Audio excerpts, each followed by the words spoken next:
Čaute gitaristi, vítajte späť na kanále Gitarovo.sk. Dnes si predstavíme nový pedál od slovenského výrobcu slovenskej značky IBAR, za ktorou stojí väčšine už dobre známy Ivan Baršovský. A týmto ho samozrejme pozdravujem a ďakujem za možnosť testovať jeho výtvory. Čo sa týka pedálu, jedná sa o high gain a je to konkrétny model inšpirovaný legendárnym aparátom Soldano Slow 100. Presnejšie jeho high gain kanálom, takže môžeme čakať poriadne hutný plný high gain zvuk s peknými stredmi. Čo musím hneď na začiatok pochváliť je spracovanie tohto pedálu. Je to poriadna kovová skrinka, všetko vo vnútri je ručne pajkované a obsahuje iba kvalitné komponenty. Jednoducho poctivá ručná práca, ktorá určite niečo vydrží. Zvukovo je to presne to, čo by človek od Soldano predlohy čakal. Masívny high gain, poriadny sustain a pritom stále dynamika. Takže gitara naozaj reaguje aj na jemný dotyk. Na prednom paneli v spodnom rade máme ovládače equalizeru, sú tu výšky, stredy a basy. V hornom rade je to volume, je to presence, ktorý pridáva zvuku výšky a prieraznosť a potom samotný gain. A toho je tu naozaj požehnanie. A taktiež nemôžem zapnúť na tento prepínač a to je deep, ktorým pridám hĺbky celému zvukovému charakteru pedálu. Ten je zrazu viac modernejší, basovejší, vhodný na metalovejšie veci alebo high gainové štýly. Pedál mám zapojený do clean kanálu môjho Combat Synergy 30, ktoré je zvukovo niekde v duchu Fender aparátov. Zo SYN 30 je signál priamo do Universal Audio Boxu a odtiaľ všetko do zvukovej karty, kde nahrávam v Logicu. V Voxboxe som si zvolil kabinet 4x12 a mám zapnutý jemný delay a jemný reverb. No a dnes budem hrať na tejto mojej milovanej gitare PRS Synclass z roku 2002, ktorá veľmi dobre zvláda high gain zvuky, a potom si možno dáme ukážku aj na mojej novej Gibson Custom Shop Double Gold, pri ktorých si ale nastavím menej gainu, keďže tej gitare pristane proste menej toho skreslenia. Aby som to ale zbytočne nezdržoval, poďme na to. Takto znie môj clean zvuk.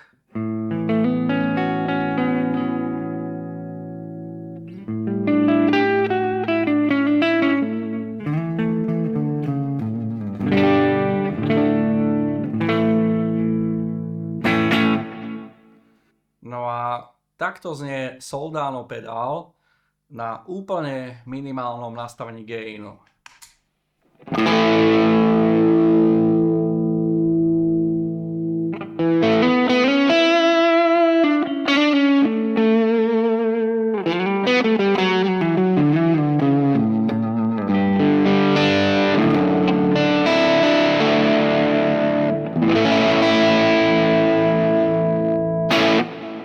Dáme kodlkový snímač.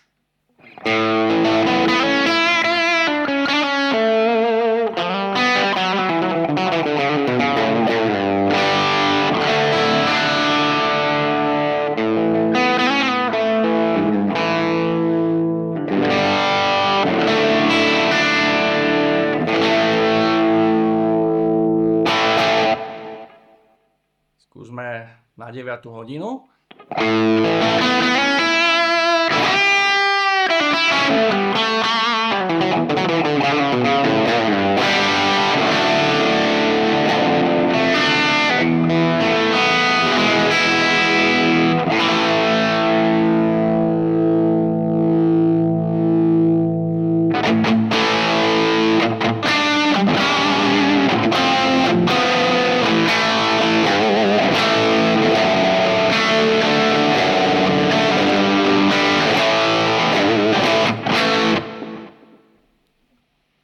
Na 12.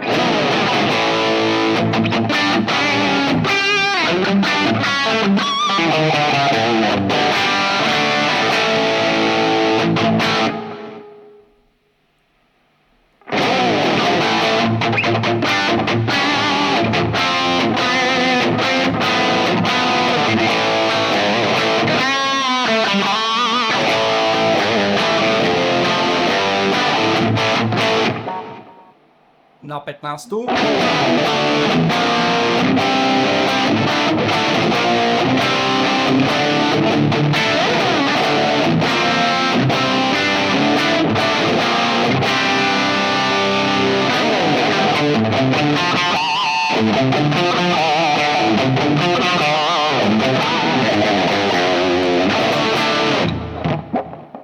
úplný max.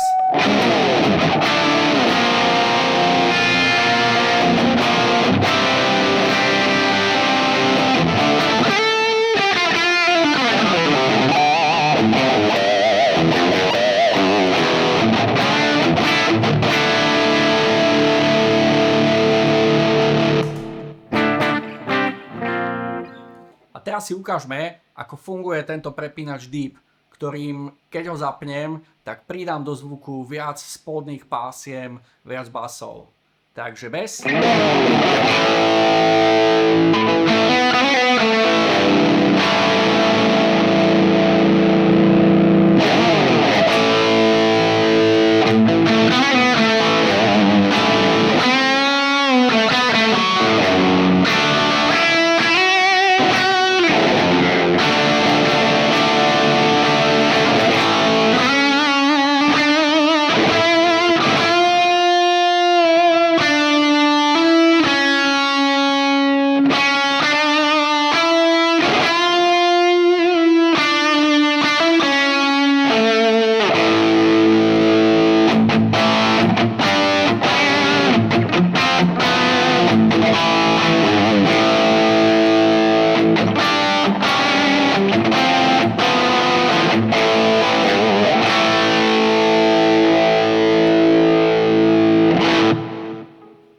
Taktiež veľmi dobre tento pedál reaguje na dynamiku. Od najsilnejšieho skreslenia poťakom volume dokážem dostať krásny, jemne nakopnutý clean.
Skúsme teraz, ako bude reagovať tento drive pedál s gitarou Gibson Custom Shop R7, ktorá je viac stavaná na jemnejší gain. A tu sa mi veľmi páči, keď zapnem prepínač Deep. Takže počúvajte ten zvuk bez neho a gainu máme menej, nejaká 11. hodina.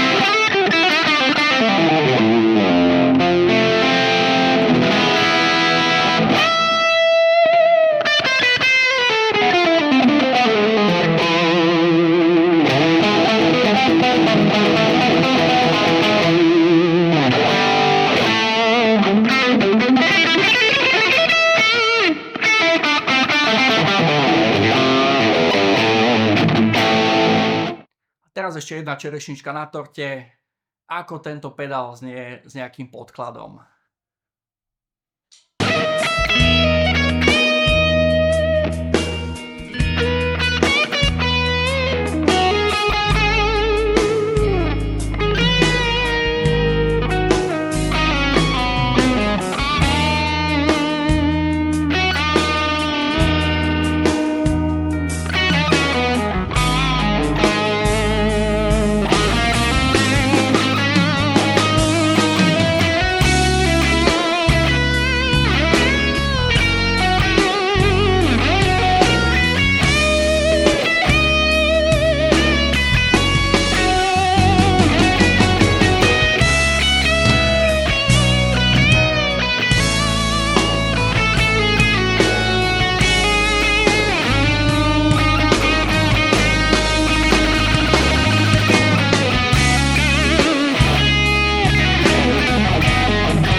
hrá to fantasticky, čo si budeme hovoriť.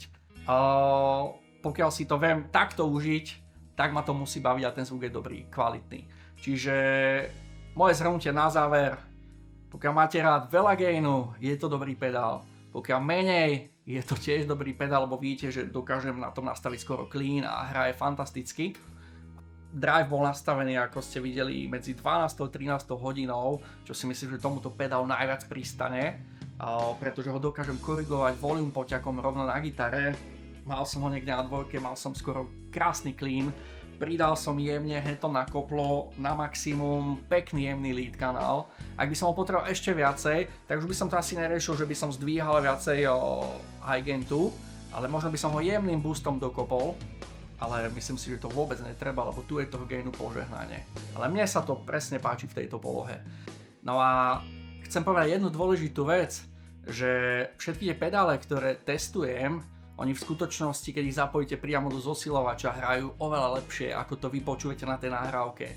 Lebo nie je to veľmi jednoduché a hlavne ani neviem, či to je až možné dostať tak kvalitný zvuk, ktorý reálne počujete uchom, rovno cez Auxbox, ktorý ho prekonvertuje na digitál, odtiaľ káblami do zvukovky a potom nahrať v Logiku. Je to niečo úplne iné, ako keď to počujete live. No a ja by som vás chcel požiadať, že pokiaľ máte reálne skúsenosti s nahrávaním nástrojov a dokážete nahrať gitaru jedna k jednej, tak by som bol veľmi rád, keby ste sa mi ozvali, napísali mi a pomohli mi vysvetliť, pochopiť ten princíp, ako to mám preniesť, pretože tie nahrávky, ktoré ja následne počujem, sú tak o 20, 30, 40% častokrát horšia zvuková kvalita ako reálne to, čo tu nahrávam. Takže budem rád za každý koment, za každý nejaký kontakt, aby som posunul toto nahrávanie ešte na vyššiu úroveň. A už by som to ďalej nenaťahoval. Je to skvelý pedál, pokiaľ hľadáte silný high gain, ale taktiež dokážete nám dostať akýkoľvek zvuk od jemného skreslenia až po teda masívne. A tým pádom to by bolo všetko. Vidíme sa pri ďalšom videu. Čau!